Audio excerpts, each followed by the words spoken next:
Soy Susana González, saludo al ex primer ministro Jerry y ahora senador de Curazao. Sabemos que es una pequeña isla, pero puede grandemente ayudar en estos momentos al Ecuador. Necesitamos urgente carpas multifamiliares para los damnificados, que son cada vez más. Necesitamos vituallas, necesitamos todo cuanto puedan colaborar, como por ejemplo alimentos no perecibles. Necesitamos de ustedes. Es ahora o nunca. Ecuador necesita de ustedes. Ecuador necesita de ti.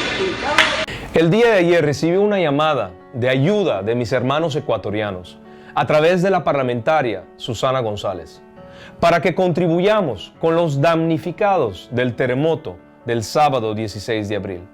Hoy estamos aquí para decirles que estamos presentes, los curazoleños, dispuestos siempre a dar la mano a cualquier país hermano, y más en momentos tan difíciles como las que está pasando el Ecuador.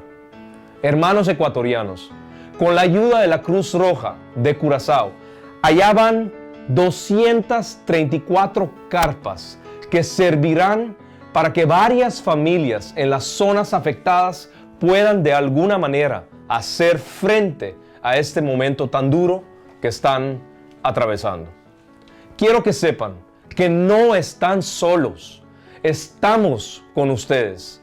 Curazao es un país pequeño, pero de gran corazón. ¡Fuerza, Ecuador!